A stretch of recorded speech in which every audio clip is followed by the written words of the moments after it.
Buenas tardes, estimados alumnos. Bienvenido a la clase virtual de puentes. El tema de la clase de hoy trata sobre los puentes desviados.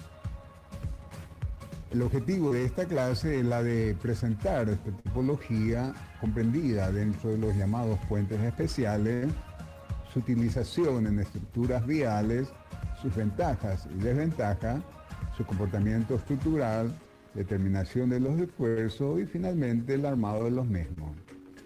Para ello hemos dividido el contenido de esta clase en los siguientes puntos: puentes desviados, concepto; solución estructural; determinación de los esfuerzos; comportamiento estructural; diseño; armado según Leonard; armado según Cherny; recomendaciones de la ASTO y finalmente efectos de la oblicuidad en puentes en viga.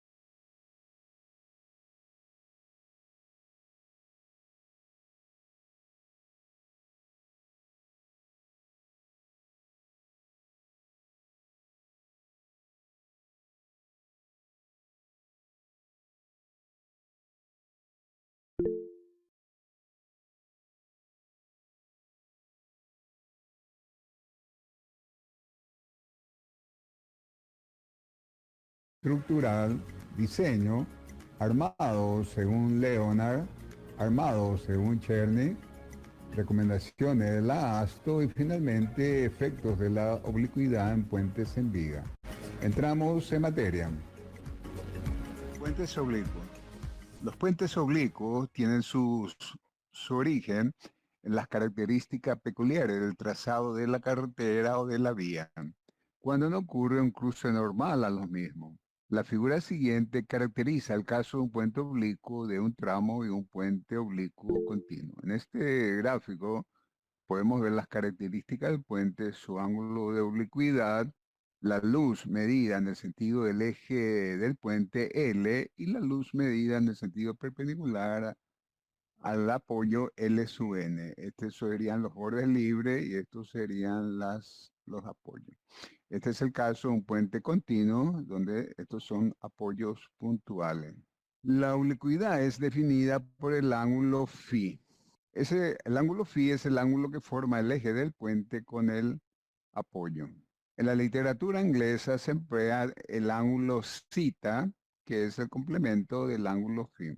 Para ángulos de oblicuidad menor que 10 grados, el puente se aproxima en su comportamiento al de los puentes normales, es decir, φ mayor que 80 grados. Generalmente se acepta que para φ mayor a 70 grados ya se puede despreciar, digamos, el efecto de la oblicuidad.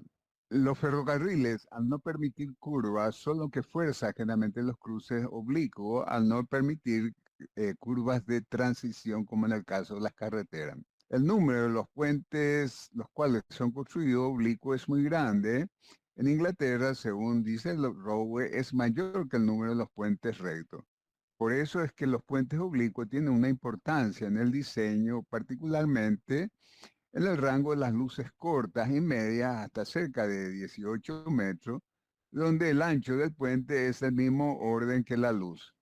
En USA en la actualidad aproximadamente 2/3 de todos los puentes son oblicuos. Aunque la oblicuidad, como veremos más adelante, tiende a disminuir las solicitaciones máximas, también produce momentos negativos en las esquinas, momentos torsores en la zona de los extremos y una considerable redistribución de las reacciones, además de una variedad de otros fenómenos estructurales que deberían ser considerados en el diseño de los mismos. ASTO 2004.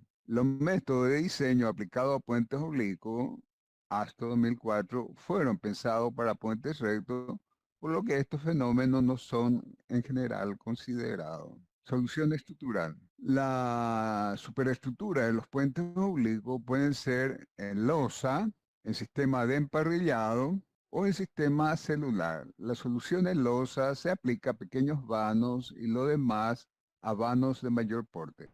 Como solución estructural, los puentes oblicuos entonces podemos usar directamente una losa, ya sea maciza o ligerada, como indicado en la figura. Podemos usar una solución en emparrillado, de vigas múltiples, como en este, o podemos utilizar una estructura en viga cajón. Puentes oblicuos de un solo vano.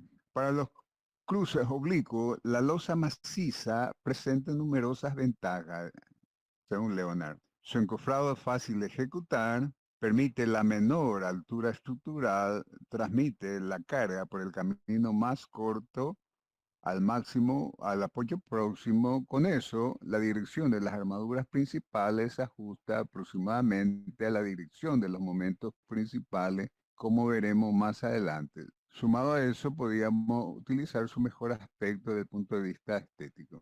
Un trazo distintivo de los puentes oblicuos es que su comportamiento estático depende grandemente del vano normal L sub n, medido perpendicularmente a la línea de apoyo, que se distingue del vano L, medido en el sentido del eje del puente. Veremos más adelante que para los ángulos de oblicuidad mayores a 20 grados, entonces es el vano L sub n el que manda el dimensionamiento. Puentes recto versus oblicuo. En un puente recto, el tablero es perpendicular al apoyo y como tal, las cargas localizadas sobre la losa del tablero son transferidas en forma perpendicular a la línea del apoyo. Las tensiones principales actúan en forma perpendicular al apoyo y en forma perpendicular al borde libre. O sea, las tensiones principales son ortogonales y perpendiculares al apoyo y al borde libre.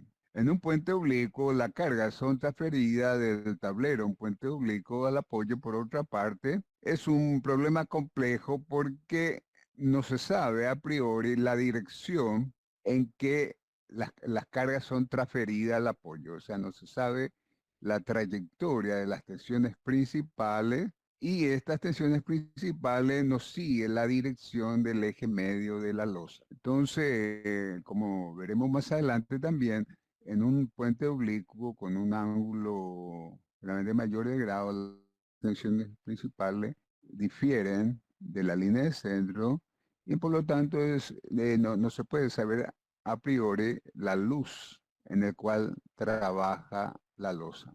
Determinación de los esfuerzos. Los métodos empleados para el cálculo de un puente o losa oblicua son similares a los utilizados para el cálculo de un puente recto. Integración de la ecuación de la placa isotrópica, superficies de influencia, tablas numéricas, métodos del emparrillado, método de los elementos finitos y método del ancho eficaz de la asto. Determinación de los esfuerzos de puentes oblicuos. La determinación de los esfuerzos en estructuras oblicuas ofreció algunas dificultades en el pasado. Con la difusión del empleo de la computadora y la disponibilidad de programas generales, podemos hoy resolver con relativa facilidad la determinación de los esfuerzos en esas estructuras. Bueno, el del pasado, el cálculo de los puentes oblicuos, como dice el texto, ofreció varias dificultades a los proyectistas y uno de los primeros intentos de calcular este tipo fue a través de la integración de la ecuación diferencial de la placa isotrópica. Se estableció la ecuación diferencial de la placa isotrópica, pero esta ecuación no fue posible integrarla. Entonces, otros autores como Jensen encaró el problema de la integración de la ecuación de la placa isotrópica usando un sistema de coordenadas polares y usando el método de la diferencia finita, consiguió algunos éxitos. Entonces, Jensen transformó esta ecuación de la placa isotrópica, que es bastante compleja, en una más sencilla, similar al de los tableros rectos, y consiguió entonces la integración. Métodos manuales. Con la utilización de los resultados de la integración de la placa isotrópica y la utilización de las superficies de influencia, Heber Rush y su equipo, utilizando el carro pesado de la norma alemana, elaboró una serie de tablas que vuelve el cálculo de los puentes oblicuos muy expedito para el caso de puentes de geometría sencilla. Esta tabla, como habíamos visto ya para el caso de los tableros rectos, son de fácil utilización y permiten, como dije, el cálculo expeditivo de puentes oblicuos. Método del emparrillado. Los programas de estructura en barra, usando el modelo en emparrillado virtual, pueden dar información suficiente. El método representa al tablero por un emparrillado equivalente en el cual las rigideces longitudinales y transversales de la viga son aproximadamente igual a la rigidez local de la placa. Esta analogía no es la más aproximada obtenible, pero es aceptado como suficientemente exacto para la mayoría de los cálculos. Se pueden ver modelos semejantes a lo esquematizado en la siguiente figura, pero con una malla suficientemente densa de barra. Bueno, entonces, como habíamos visto ya en la clase pasada, también yo puedo modelar, digamos, un puente en losa representándole como un emparrillado, reemplazando cada ancho de la losa, que sería este, por una viga equivalente que recoge todas las características geométricas de ese ancho de losa, como su área, su inercia y su inercia torsional. Se puede utilizar este modelo en el emparrillado cuando el ángulo de oblicuidad es más pequeño, y si el ángulo de oblicuidad es más grande, se puede utilizar este modelo de emparrillado. Método de los elementos finitos.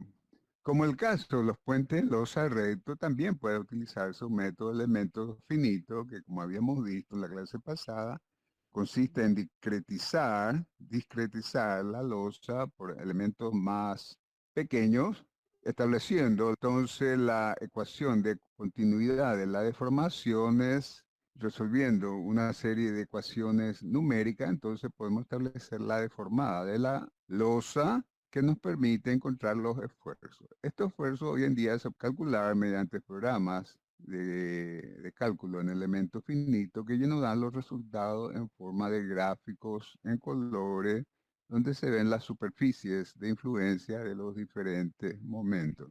La ASTO emplea, para el caso de los puentes oblicuos, un método similar al de los puentes rectos. Nada más, la única diferencia es que los esfuerzos calculados como un puente recto deben ser corregidos por un factor de ajuste R, que es 1,05 por 0,25 tangente de cita menor que 1, donde cita es el ángulo de oblicuidad. Este método puede dar resultados hasta 50 veces mayores que lo obtenido por otros métodos. Comportamiento estructural. Aunque disponga de métodos avanzados de cálculo de los esfuerzos, el proyectista debe, sin embargo, entender los aspectos fundamentales del comportamiento de la losa oblicua. La acción portante de la losa oblicua difiere sustancialmente de aquellas losas en ángulo recto, parámetros que determinan su comportamiento. Los parámetros que tienen mayor influencia sobre el comportamiento estructural son el ángulo de oblicuidad phi, que varía entre 20 a 70 grados. Para phi mayor que 70 grados, el efecto de la oblicuidad puede ser despreciado. La relación B sobre L, donde B es el ancho y L es la luz de la losa, medida perpendicular al apoyo. Tipo de apoyo, que puede ser de dos tipos: el apoyo articulado, lineal, y el apoyo individual. Y la distancia a los apoyos en el caso de emplearse apoyos individuales. Comportamiento estructural. Una traza característica de las losas oblicuas es la desuniformidad de la reacción a lo largo de las líneas de apoyo, con aumento en la zona de ángulo obtuso. Nótese también la existencia de zonas de momento negativo en la región de los ángulos obtusos. Bueno, una característica fundamental de los puentes oblicuos radica en la falta de uniformidad de las reacciones, siendo estas reacciones mayores en la zona de ángulo obtuso y menores en la zona de ángulo agudo. Cuando mayor es la oblicuidad, mayor es la diferencia y esta reacción puede llegar a ser incluso negativa. Otra característica fundamental es la existencia de una zona de momentos negativos en la zona de ángulo obtuso. Es como si la losa tuviese en este punto un empotramiento. Entonces, se produce, si yo hago un corde aquí, tengo una zona de momento negativo en esta zona. Y entonces la zona de máximo momento positivo se desplaza en este sentido. Este comportamiento puede ser mejor comprendido si observamos que el soporte de las cargas ocurre siguiendo la diagonal menor, el camino más corto, uniendo los puntos B y A. Los brazos AB y los brazos sería AD y BC a lo largo de la línea de apoyo son responsables por un empotramiento parcial de la menor diagonal. Entonces, las cargas situadas sobre el tablero tienden a dirigirse a los apoyos siguiendo la diagonal menor, que es el camino más corto. Por lo tanto, eso explica la mayor reacción hacia la zona de los ángulos obtusos. Y estos brazos de apoyo BC y AD son los responsables de crear un momento, digamos, de empotramiento con respecto al borde obtuso. Este comportamiento de las reacciones de apoyo es responsable por un estado de carga desigual de los aparatos de apoyo normalmente dispuestos con espaciamiento uniforme, debiéndose tomar precauciones en el dimensionamiento de estos aparatos de apoyo. En los primeros puentes en los oblicuos, un aparato de apoyo se rompió en este lugar. Esto puede, dice Leonard en su comentario, esto puede producir además una rotación de la estructura que exige muchas veces anclaje en la esquina. A fin de evitar la elevada presión y los grandes momentos en las esquinas obtusas, se proyectan aparatos de apoyo de modo a disminuir el empotramiento. Esto se consigue, según Leonard, adoptando aparatos de apoyo bastante espaciados y adoptando aparatos de apoyo individuales sobre una infraestructura elástica y flexible. Bueno, en principio los apoyos en los puentes oblicuos eran un apoyo continuo. Luego se optó por colocar apoyos individuales y sucedía que estos aparatos de apoyo individuales, los que estaban situados en los cantos obtusos, eran mucho más cargados, incluso se producían la falla de estos aparatos de apoyo. Leonard, investigando esto en el Instituto de Investigaciones de la Universidad de Stuttgart, descubrió que distanciando la distancia entre estos aparatos de apoyo, se podía conseguir la reducción de la zona de momentos negativos y por lo tanto también uniformizar más las reacciones sobre los diferentes aparatos de apoyo. Aquí tenemos los parámetros más significativos, el ángulo de oblicuidad phi, la distancia L perpendicular a los apoyos y el ancho B medido perpendicular al borde libre. Aquí tenemos dos puentes con el mismo ángulo de oblicuidad de 60 grados, pero con diferentes relaciones de lado B sobre L. Estos dos puentes, si bien tienen el mismo ángulo de oblicuidad, tienen comportamientos diferentes.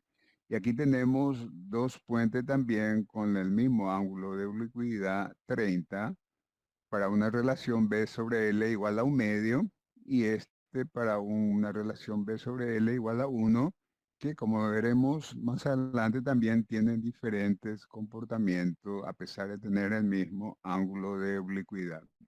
En este gráfico se puede ver la variación de las reacciones en el apoyo para un ángulo de cita de 20 grados, es casi constante, para un ángulo de 30 grados donde ya es decididamente variable, y para un ángulo de 40 grados prácticamente es lineal, es decir, ya no existe reacción en la esquina aguda.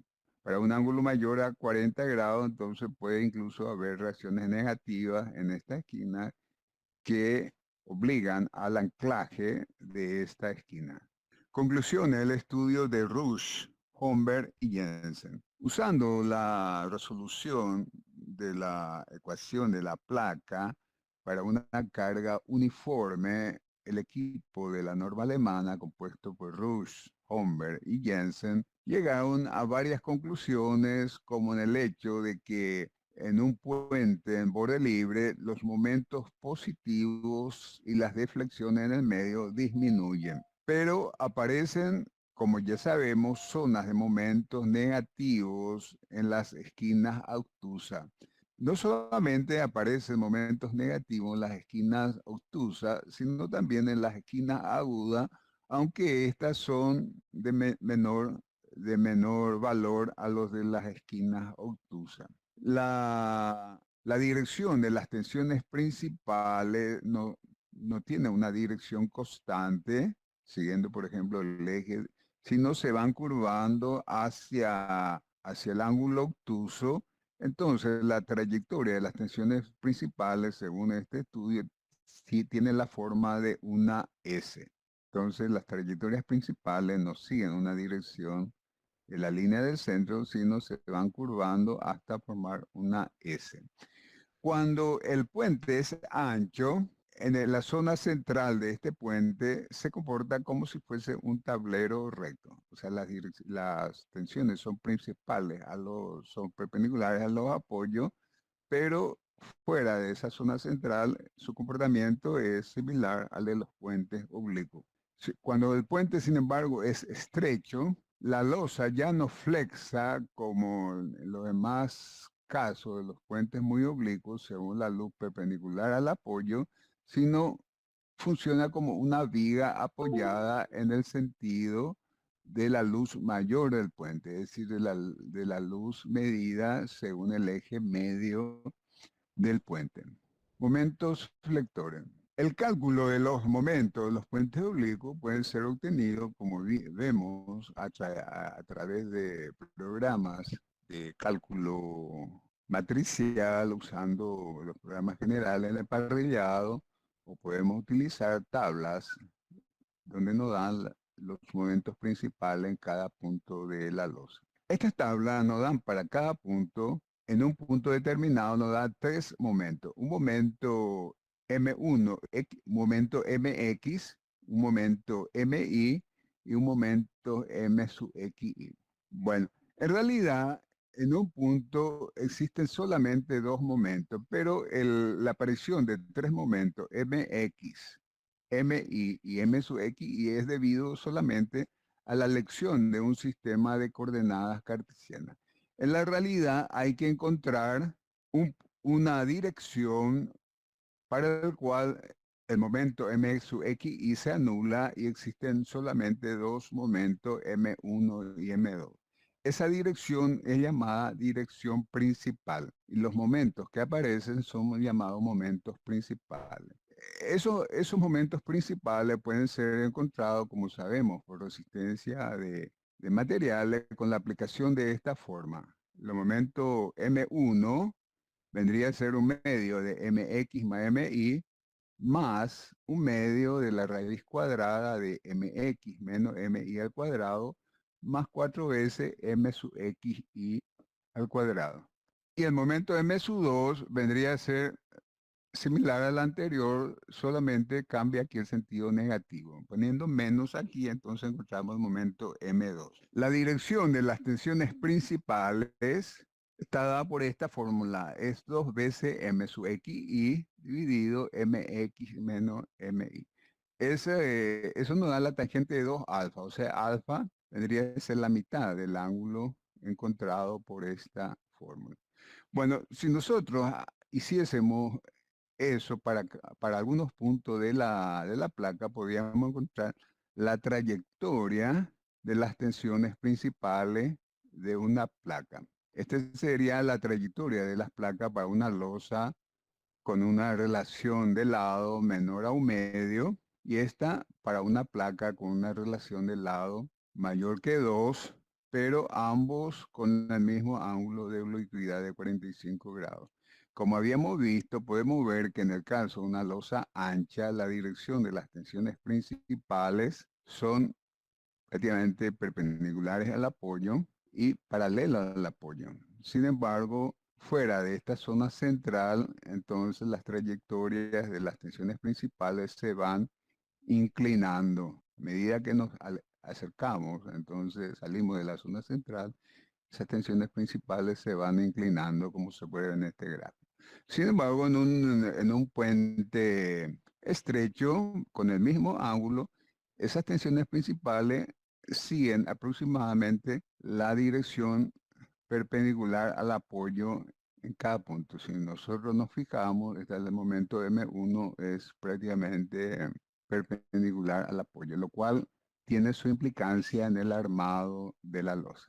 Aquí tenemos la dirección principal, la dirección de las tensiones principales en el centro de la placa, y próximo a los bordes libres, ¿verdad? Un puente con diferentes relaciones de lado, un puente ancho, perdón, y un puente estrecho. Esta es la línea de apoyo y esta es la línea de borde libre. Entonces este sería un puente ancho y este sería un puente relativamente estrecho. Para el dimensionamiento de la placa no es necesario encontrar tantos puntos ni tampoco encontrar las trayectorias de las tensiones principales en cada dirección. Es suficiente conocer los momentos en 3 puntos característicos de la losa. El punto M, que es el centro de la placa, el punto S, que es la zona de apoyo, en la zona de ángulo obtuso, y el punto R, que es zona próxima al borde libre. Entonces, en la práctica, las normas limitan el dimensionamiento a flexión a unos pocos puntos. El punto M, donde ocurre el mayor momento positivo de la losa, el punto R, donde ocurre el mayor momento positivo en la zona del borde libre, y el punto S, donde ocurre el mayor momento flector negativo resultante del empotramiento en el ángulo obtuso producido por el apoyo lineal. Este momento puede ser disminuido, habíamos dicho, a costa de M sub R por medio de articulaciones puntuales. Si yo disminuyo este momento negativo, aumenta el momento positivo en la zona de M sub R. La distancia de estos puntos a los bordes y a la línea de los centros se basa en una convención práctica desde el punto de vista técnico. En los puntos de dimensionamiento se obtienen los valores y la dirección de los momentos principales M1 y M2, como se muestra en el ejemplo de la figura para una losa oblicua con phi es igual a 60 grados bajo la acción de una carga uniformemente distribuida. La norma alemana establecía para facilitar el armado la ubicación exacta, no la ubicación exacta, la ubicación convencional del punto R, ¿verdad? Tomando una distancia establecida en X, en Y. O sea, para poder ubicar el punto R, entonces daban unas coordenadas X e Y, que era, por ejemplo, L sobre 18 seno de phi, ¿verdad? En el caso del borde libre, en el caso de la esquina era L sobre 12 seno de... Entonces, para poder ubicar en el armado la ubicación de esos puntos R y S. Armado de la losa oblicua. Bueno, como habíamos visto, las direcciones, los momentos principales en la losa es variable. Y aparte de ser variables, nos sigue la trayectoria del eje medio de la losa. Entonces, eso en el pasado ocasionó, digamos, muchos problemas a los diseñadores de puentes en losa, hasta que Leonard dio una serie de orientaciones prácticas como la que vamos a ver a continuación. Los momentos flectores principales determinados para la losa oblicua tienen direcciones que, además de ser variables de punto a punto, no coinciden con la dirección de las armaduras. Para losas con phi mayor a 60 grados y B sobre L mayor a 1/2, la armadura longitudinal es dispuesta paralelamente a los bordes y la transversal paralela a los apoyos. los bordes libres deben ser protegidos por estribo. Entonces, Leonard da la siguiente orientación. Cuando el ángulo phi es mayor que 60 grados y la relación B sobre L es mayor a un medio, es suficiente con colocar la armadura principal paralela a los bordes libres y la armadura transversal paralela a los apoyos. En la zona de las aceras, o sea, próxima al borde libre, se deben de colocar unos estribos de refuerzo, como el indicado en la figura, y concentrar la armadura calculada para el borde libre, para M sub R, en esa franja. Para phi menor que 60 grados se dispone la armadura longitudinal perpendicular a los apoyos y la armadura transversal paralela a los apoyos. Junto a los bordes libres se refuerza una faja de ancho B sub R es igual a H con barras paralelas al borde, envuelta con los estribos. En los cantos obtusos, la armadura superior de la faja es doblada en la dirección de la línea de apoyo para absorber los momentos de empotramiento que surgen en el canto. En la región de los cantos obtusos, los estribos deben ser pocos espaciados y llevando hasta la línea de apoyo. Bueno, cuando el ángulo de oblicuidad sea menor que 60 grados, entonces se utiliza esta disposición. Como habíamos visto, en este caso las direcciones de las tensiones principales son casi perpendicular a los apoyos, por lo cual Leonard aconseja colocar ya la armadura principal perpendicular a los apoyos y la transversal paralela a los apoyos. En la zona de los bordes libres se debe colocar, como en el caso anterior, unos estribos de refuerzo y concentrar la armadura de refuerzo del borde libre dentro de este estribo. Esta armadura, colocada en los bordes libres es tanto inferior como superior. La armadura superior, ¿verdad?, debe ser doblada en la parte superior hasta aproximadamente la mitad del ancho de la losa para absorber los momentos negativos que aparecen en esa zona. En el caso de las losas oblicuas con B sobre L menor a un medio y phi mayor que 70 grados, la armadura es dispuesta hasta la región de apoyo y perpendicular al borde. La región de apoyo, la armadura es dispuesta en abanico que se abre en la dirección del apoyo. Entonces, cuando tenemos un puente estrecho, como habíamos visto, los puentes estrechos prácticamente trabajan como vigas apoyadas según la luz de la línea, del eje del puente. Entonces la armadura debe ser colocada paralela a la línea, al eje del puente, la armadura principal, la armadura transversal perpendicular al borde libre en la zona central y aproximándose al apoyo, esta armadura va abriéndose en abanico, entonces hasta volverse paralela a la línea de apoyo. Entonces, hasta aquí es perpendicular al apoyo y se va abriendo un abanico hasta la zona de apoyo. Bueno, entonces, aquí tenemos un resumen de de los tres arreglos según orientaciones de Leonard. Para el caso de phi mayor que 60 grados y B sobre L, entonces armadura paralela al eje medio de la losa, la armadura transversal paralela a los apoyos y con unos estribos de refuerzo. En el segundo caso se usa entonces para phi menor que 60 grados, se utiliza la armadura principal perpendicular al apoyo y la armadura secundaria paralela al apoyo, con unos estribos también de refuerzo en el borde libre y en la parte superior esos refuerzos deben ser prolongados hasta la mitad de la luz. Y finalmente el caso de un puente con un ángulo de una relación B sobre L menor a un medio, la armadura principal de vuelta se coloca paralelo al eje medio del puente y la armadura transversal en la zona central perpendicular al apoyo y abriéndose en abanico.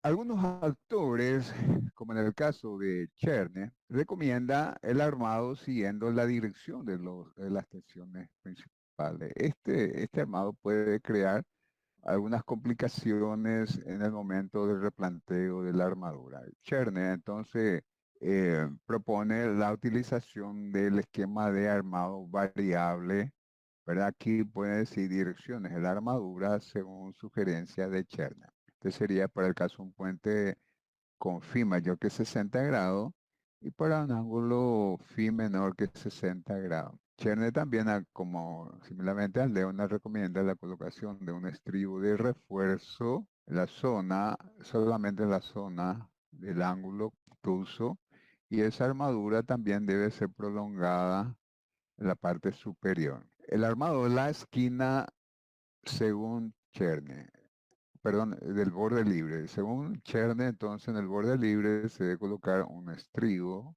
de refuerzo. Este sería la armadura principal inferior y la armadura principal, la armadura secundaria inferior. Entonces, esta sería la armadura principal inferior y esta sería la armadura transversal inferior. Y esta sería la armadura de refuerzo en el borde libre. Este es un detalle entonces del armado de un borde libre. Este sería un esquema del armado de una esquina obtusa según Cherny. Este sería la armadura inferior de la esquina, donde se puede ver la armadura principal, la armadura secundaria. Esta es la armadura de refuerzo de las esquinas para el caso de las tensiones principales en la esquina, la armadura inferior en la esquina. Y esta sería la armadura superior. Esta sería la armadura superior principal y la armadura superior transversal, el refuerzo superior del borde libre y la armadura de armado de las tensiones principales en la esquina, que sería M2. Entonces, esta armadura va, digamos, formando un ángulo de 135 grados. Esta armadura, sin embargo, la armadura inferior forma un ángulo aproximadamente de 45 grados, es decir, la bisectriz de la esquina, y la armadura superior va en forma perpendicular a la anterior. Armado de la losa oblicua, según comentario de la ASTO. Bueno, lo que acabamos de ver corresponde a las orientaciones de la norma alemana y los autores como Leonard y Cherny. Ahora vamos a ver lo que dice la ASTO. Según la ASTO, si el ángulo cita es menor o igual a 25 grados, la armadura se puede disponer en la dirección de la oblicuidad y en caso contrario, esta se debe colocar en forma perpendicular a la línea de apoyo. Como comentario de la ASTO dice, la intención de este requisito es evitar que la losa de tablero se fisure excesivamente, lo cual podría ocurrir como resultado de la ausencia de armadura suficiente actuando en la dirección de las tensiones principales de flexión si la armadura tiene una fuerte inclinación respecto a esta, como en la figura. Este límite de arbitrario de 25 grados puede afectar el área de acero tanto como un 10%. Esto sin considerar que el procedimiento de diseño y el momento flector tomado como base no tienen la precisión suficiente para meritar este ajuste. Bueno, entonces la ASTO, vamos a ver más adelante eso, recomienda en principio colocar la armadura longitudinal siguiendo el eje del puente y la armadura transversal paralela al borde libre. Pero como vimos, las tensiones principales actúan, ¿verdad? Siguiendo aproximadamente la diagonal menor. Entonces puede haber un ángulo muy grande entre la dirección de la armadura longitudinal y las tensiones principales, lo cual puede producir una falta, una carencia de armadura suficiente en las direcciones principales que puede producir la fisuración de la losa. Entonces, por ese motivo, entonces vamos a ver que la ASTO toma dos criterios en cuanto a la dirección de las tensiones principales. Podemos sacar entonces las siguientes conclusiones sobre las recomendaciones de la ASTO. El plano de las tensiones principales en una losa oblicua, como vimos, no es paralela a la línea de centro del tablero y la deflexión produce una superficie deformada, o sea, no es una deformación recta, como en el caso de los puentes rectos. Ángulo cita menor que 20 grados. El efecto de la oblicuidad en un tablero losa oblicuo con ángulo menor que 20 grados no es significativo y el diseño de dichos puentes. La longitud paralela a la línea de centro del tablero es tomada como longitud del vano. El espesor de la losa y la armadura son calculadas con esta luz y las armaduras son localizadas paralelas a la línea de centro de la calzada. Entonces, se dice la ASTO que cuando el ángulo de oblicuidad cita, ¿verdad?, es menor a 20 grados, entonces el efecto de la oblicuidad no es significativo, por el cual yo puedo calcular este puente como un puente recto equivalente, tomando como luz la distancia medida según el eje del puente. Entonces puedo transformar este puente en un puente recto, calcular las armaduras y el espesor de la losa y la armadura son calculadas con esa luz. Y esa armadura es colocada paralela al eje del puente y paralela a la línea de apoyo, como se indica en esta figura. Entonces, este es el esquema recomendado por la ASTO para el caso de una inclinación cita menor a 20 grados.